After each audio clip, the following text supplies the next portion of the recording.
नमस्कार दोस्तों, स्वागत है फिर से एक शानदार वीडियो में। दोस्तों ईएमआई पे अगर कोई भी सामान लेने की सोच रहे हैं दोस्तों, तो ये वीडियो आपके लिए है।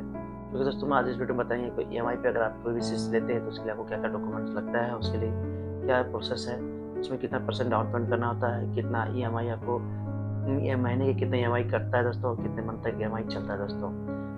या दोस्तों जिस दिन ईएमआई कटने का डेट है, अगर उस दिन ईएमआई नहीं कटा तो उस दिन का क्या पेनल्टी चार्ज लगता है दोस्तों। इन सारी चीज़ों पर कवर करेंगे उसी वीडियो में। अगर इससे पहले चैनल पर नए हो तो चैनल को सब्सक्राइब करके बेल आइकन को प्रेस कर लें, ताकि जब भी इस पे कोई वीडियो अपलोड करूँ उसका नोटिफिकेशन सबसे पहले आपके पास पहुँचे।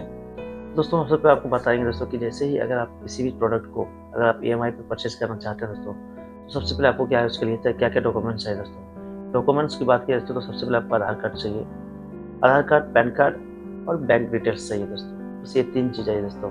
अगर आप पैन कार्ड नहीं भी है तो आपका आधार कार्ड और बैंक डिटेल्स चाहिए दोस्तों। लेकिन आज के डेट में अब क्या पैन कार्ड को मैंडेटरी कर दिया है दोस्तों, इसलिए आपको पैन कार्ड को भी लेके जाना होगा दोस्तों। चाहे आप कहीं भी परचेज ईएमआई पे कहीं भी सामान परचेज करने के लिए जा रहे हैं तो सबसे पहले दोस्तों आपको 2-3 चीज़ बताता है दोस्तों। सबसे पहले करना क्या है, अगर आप कोई भी प्रोडक्ट परचेज करते हैं ईएमआई पर, तो उसमें आपको देखना है कि कितने परसेंट डाउन पेमेंट हमको लग रहा है, कितना ईएमआई आ रहा है, कितना महीने के लिए ईएमआई आ रहा है, कितना परसेंट हम ब्याज दे रहे हैं। अगर ब्याज नहीं ले रहा है तो जो प्रोसेसिंग चार्ज या जो उसका फाइल चार्ज जो रहता है दोस्तों, वो कितना परसेंट आपका ले रहा है दोस्तों। ये चीज़ों को आपको देखना होगा दोस्तों। या फिर कार्ड, अगर न्यू कार्ड होल्डर है, मतलब न्यू कस्टमर हैं आप, तो आपको उस टाइम जब कार्ड बनवाएंगे दोस्तों, जैसे फाइनेंस करवाएंगे तो फाइनेंस करने पर एक कार्ड बनता है, डिजिटल कार्ड बनता है। चाहे आप जिसका भी बनवाएं, चाहे बजाज से करवाते हैं, चाहे आप एचडीबी से, चाहे आईडीएफसी से, चाहे टीवीएस से, ओवरऑल चोला से, बहुत सारे फाइनेंस कंपनियां हैं जैसे जिससे भी करवाते हैं, तो एक डिजिटल कार्ड बनता है दोस्तों। तो उस कार्ड का चार्ज लगता है दोस्तों। वो चार्ज कितना परसेंट है, सॉरी कितना परसेंट नहीं, वो चार्ज पैसा कितना लेता है दोस्तों। किसी का 620 रुपया, किसी का 540 रुपया, किसी का 530 रुपया, ओवरऑल किसी का 550 रुपया, किसी का 400 रुपया। ओवरऑल कार्ड का एक चार्ज होता है दोस्तों, जो वन टाइम चार्ज है वो। फिर उसके बाद वो कार्ड का चार्ज लगता नहीं है। फिर इन फ्यूचर जितने भी प्रोडक्ट परचेज करेंगे तो आपको उस टाइम से प्रोसेसिंग चार्ज लगता है दोस्तों। जितनी बार प्रोडक्ट खरीदेंगे, याद रखिए दोस्तों, जितनी बार प्रोडक्ट खरीदेंगे उतनी बार प्रोसेसिंग चार्ज लगता है दोस्तों। अब दोस्तों मैं बता दूं आपको, ये डाउन पेमेंट कितना परसेंट आता है या फिर कितने महीने के लिए ईएमआई बनता है। तो सबसे पहले दोस्तों बता दूं आपको कि जो भी प्रोडक्ट आप परचेज करते हैं दोस्तों, उसका जितना भी अमाउंट जो भी फाइनल होगा आपका, उसका 33%, 33% जो पेमेंट जो है उसका डाउन पेमेंट आपका आ जाएगा फर्स्ट टाइम में ही। 33% उसका डाउन पेमेंट आएगा। जैसे 33% आप डाउन पेमेंट करेंगे, बाकी का रेस्ट अमाउंट तो जो बचेगा दोस्तों, उसको बाकी का 8 महीने में उसको डिवाइड कर दिया जाएगा दोस्तों। जैसे नॉर्मली अगर देखा जाए दोस्तों, तो 12/4 का एक स्कीम चलता है। 12/4 का स्कीम कहने का मतलब होता है 4 महीने का जो है डाउन पेमेंट देता है 33%। अगर आप ऐसे भी कैलकुलेशन करेंगे दोस्तों किसी भी प्रोडक्ट का प्राइस को, तो जैसे 33% करेंगे दोस्तों, इंटू डिवाइड करेंगे, तो तुरंत आपका लगभग 4 महीने के आसपास का जो डाउन पेमेंट होगा वो एज ए डाउन पेमेंट में फर्स्ट टाइम ही लेता है दोस्तों। आप चाहे डायरेक्ट उसको इंटू करके समझ ले सकते हैं, या फिर उसको कैलकुलेशन करके भी समझ सकते हैं दोस्तों। इसलिए हम लोग डेली करते हैं, तो हम लोग को आइडिया हो गया, तो हम लोग डायरेक्ट ग्राहक को बोलते हैं कि हाँ सर, आपको 12/4 का स्कीम रहेगा, जिसमें आपको 4 महीने का डाउन पेमेंट रहेगा, बाकी का 8 जो भी रेस्ट अमाउंट बचेगा उसका 8 महीने में डिवाइड कर दिया जाएगा दोस्तों। तो ये चीज़ें उनको हम लोग बताते हैं। तो दोस्तों आपको भी सिंपल सी है, अगर आप एज ए फर्स्ट टाइम किसी प्रोडक्ट को परचेज कर रहे हैं, सबसे पहले आपका अप्रूवल की बात आती है कि आपको फर्स्ट टाइम अप्रूवल कितना परसेंट देता है। क्योंकि अप्रूवल अगर आपको 100% दिया तो हो सके आपको स्कीम और भी अच्छा मिल जाए, उसका 0 का भी स्कीम आपको मिल जाए। एज ए फर्स्ट टाइम आपको हो सके 0 का स्कीम ना मिले, लेकिन सेकेंड टाइम आपको मिल जाएगा। लेकिन उसके लिए आपको सिविल स्कोर को बना के रखना होगा।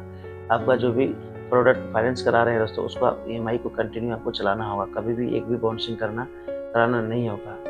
सबसे पहले दोस्तों जैसे ही आप अगर परचेज करते हैं, जो भी प्रोडक्ट है उसको 33% अगर आप डाउन पेमेंट कर देते हैं, बाकी का जो भी अमाउंट बचता है 8 महीने में उसको डिवाइड कर देते हैं, तो उसका एक डेट होता है दोस्तों, किस डेट को कटेगा। उस डेट को अपने अकाउंट में दोस्तों वो क्या करेगा, आपका अकाउंट को मैनेज कर देगा, ताकि ऑटोमेटिक वो आपके अकाउंट से कट जाएगा दोस्तों। नहीं तो फिर आपको बार बार ऑफिस में जाके पेमेंट जमा करना होगा दोस्तों, या फिर लड़का कलेक्शन करने के लिए आएगा, उसको पेमेंट देना होगा दोस्तों। तो वो कभी कभी होता क्या दोस्तों कि लड़का पेमेंट ले लेता है, वो जमा नहीं करता दोस्तों।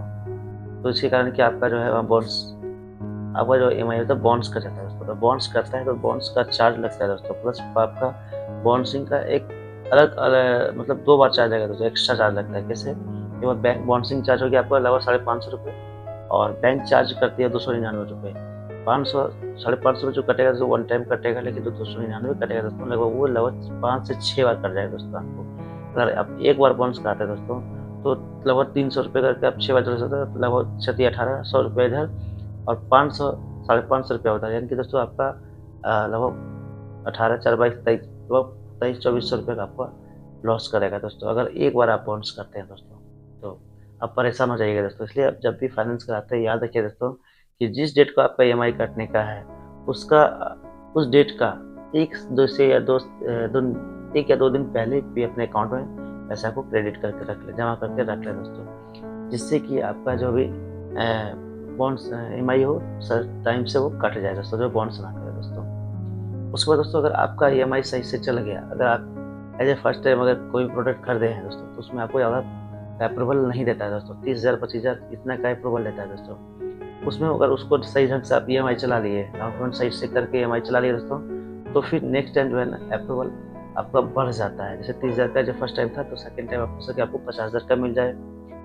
अगर उसका भी भाई सही से चला लिए तो बाद में आपको लाख रुपये 1.5 लाख रुपये 2 लाख रुपये का भी अप्रूवल मिल जाएगा दोस्तों। तो डिपेंड करता है कि आप जो भी प्रोडक्ट लेते हैं उसका EMI अगर सही से चलाते हैं तो वो आपका नेक्स्ट टाइम आपका वो डिपेंड करेगा कि कितना आपको आपका सिविल स्कोर पर डिपेंड करेगा कि अगर आपका 100% सिविल स्कोर है तो आपको अप्रूवल ज़्यादा भी दे सकता है दोस्तों। उसका दोस्तों बार बार आपको बहुत सारे लोग करते हैं, बार बार कभी गूगल पे चेक कर लिया, फ़ोन पे चेक कर लिया, किसी और के पास चेक करा लिया कि मेरा सिविल स्कोर कैसा है, सिविल स्कोर कैसा है, कितना है देखेंगे, तो इससे सिविल स्कोर और घटता है दोस्तों, बढ़ता नहीं है। याद रखिएगा बार बार सिविल स्कोर किसी के पास चेक कराना नहीं है। दूसरा में कि अगर जब भी आपको प्रोडक्ट परचेज करना है तभी जाकर डायरेक्ट आप सोच समझ लीजिए, डायरेक्ट जाके फाइनेंस के पास जाइए, बैठिए और फिर फाइनेंस करा लीजिए दोस्तों। फाइनेंस मार्केट में बहुत सारे ब्रांड है दोस्तों, बहुत सारे कंपनियां जो है फाइनेंस करती है दोस्तों। आपको उसमें देखना है कि कितने % वो ब्याज ले रही है, या फिर अगर ब्याज नहीं ले रही है तो कितना प्रोसेसिंग चार्ज के नाम पर जो पैसा ले रहा है कितना ले रहा है दोस्तों। आपको एक्स्ट्रा कितना पैसा लग रहा है आपको कैलकुलेशन करना है दोस्तों, कितना EMI कितने मंथ के लिए बता रहा है दोस्तों, कितना डाउन पेमेंट आ रहा है, सब सारा चीज़ आप खुद से जोड़ लीजिएगा दोस्तों। आप सही ढंग से समझ लीजिएगा दोस्तों, तभी जाके आप प्रोसेस को आगे करिएगा। नहीं तो दोस्तों आपको ज़्यादा पैसा वो लोग ठग लेगा दोस्तों। वो बहुत सारा लोग का आता है वो लोग इडल जोड़ देगा, वो लोग का 1 2 3 चीज़ और आता है जो आपको इंश्योरेंस सब कुछ एक्सीडेंटल फैक्टर वो सब आपको जोड़ देगा दोस्तों। तो इसलिए आप समझ लीजिएगा दोस्तों कि आप कितना अमाउंट से कितना पैसा आपको एक्स्ट्रा लग रहा है, वो सारा चीज़ कैलकुलेशन कर लीजिएगा। आपको लगेगा कि हाँ ये सही है तो आप उसको बोलिएगा कि मेरा प्रोसेस को आगे बढ़ाइए, नहीं तो फिर आप उसको नहीं लीजिएगा दोस्तों। और जो भी चीज़ होगा आप पूछ लीजिएगा साहब से कि कितना % इसमें डाउन पेमेंट आ रहा है, कितना EMI आ रहा है, कितना आपका प्रोसेसिंग चार्ज आ रहा है, कितना कार्ड चार्ज ले रहे हैं। ओवरऑल सारा चीज़ आप उसके डिटेलिंग में पूछ लीजिएगा और एक बोलिएगा कि मुझे लिख के सब दे दीजिए दोस्तों, ताकि आपको बाद में याद नहीं रहेगा। पहले मतलब उस टाइम ले रहे बाद में आपको याद नहीं रहेगा दोस्तों, तो आप फिर कन्फ्यूज रहेंगे कि कितना पैसा क्या है नहीं। तो डायरेक्ट लिख के ले लीजिएगा, उसका फ़ोटो ले लीजिएगा, या फिर उसको आप यहाँ से अपने जो बिल लीजिएगा बिल में रख दीजिएगा दोस्तों।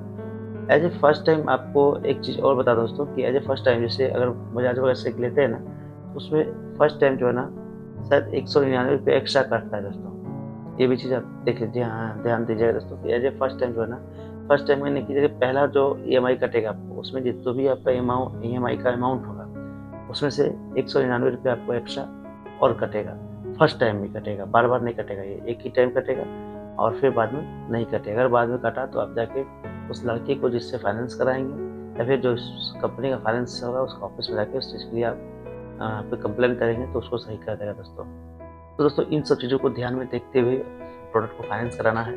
और ये नहीं कि फाइनेंस नहीं कराना, फाइनेंस पे लीजिए। फाइनेंस पे लेने से आपका सिविल क्रिएट होता है, सिविल क्रिएट होने से आपका इन फ्यूचर जो है आप अगर लोन वगैरह भी लेने के लिए सोचते हैं तो आपको वो भी आपको प्रोवाइड करती है दोस्तों कंपनियाँ। जिससे क्या है कि आप अगर इन फ्यूचर 4-5 लाख का अगर लोन लेंगे तो वो पर्सनल लोन तो वो भी आपको देगी दोस्तों।